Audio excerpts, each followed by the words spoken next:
UP की राजनीति में सक्रिय हुए चंद्रशेखर आजाद ने मायावती के दिन और रात का सुकून छीन लिया है।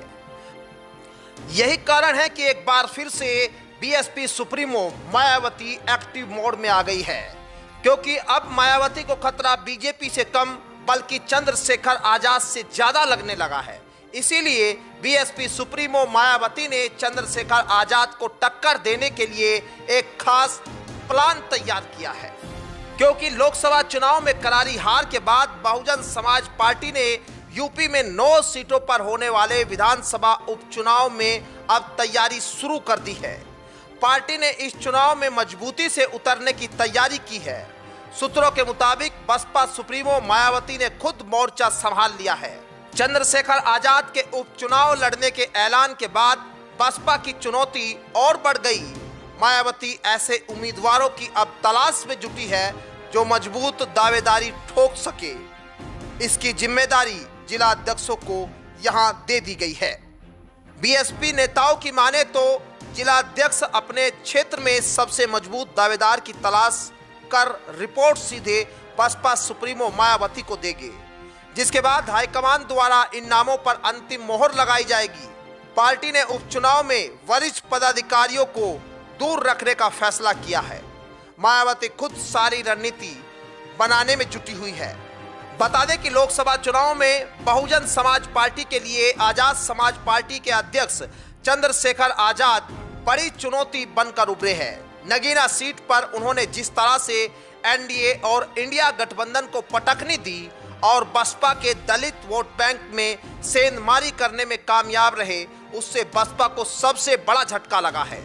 ऐसे में उपचुनाव में उतरना बसपा के लिए इस बार मजबूरी बन गया है। चंद्रशेखर आजाद ने भी इस बार उपचुनाव की लड़ाई लड़ने का ऐलान किया है। उन्होंने दावा किया है कि उनकी पार्टी हर बूथ को मजबूत करने में जुटी है। ऐसे में अगर बसपा उपचुनाव नहीं लड़ती तो दलित वोटर्स मायावती से छिटककर चंद्रशेखर की ओर रुख कर सकता है। ऐसे में अपने वोट बैंक को बचाकर रखने की चुनौती भी अब मायावती के सामने है। इसके साथ ही विधानसभा में पार्टी की ताकत को बढ़ाना भी अब जरूरी हो गया है। इन तमाम सियासी समीकरणों के बीच उनके भतीजे आकाश आनंद को लेकर भी अब कयास लगाए जा रहे हैं। उन्होंने बहुत कम समय में युवाओं पर अच्छी पकड़ बनाई थी, लेकिन लोकसभा चुनाव के बीच में ही मायावती ने उन्हें अपरिपक्व बताकर सभी पदों से हटा दिया। पार्टी कार्यकर्ता एक बार फिर आकाश आनंद को आगे लाना चाहते हैं, हालांकि उनकी वापसी पर अभी असमंजस की स्थिति बनी हुई है।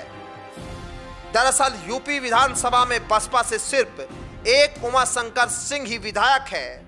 2022 में हुए विधानसभा चुनाव में भी बसपा औंधे मुंह गिरी और वोट प्रतिशत में भी कमी आई।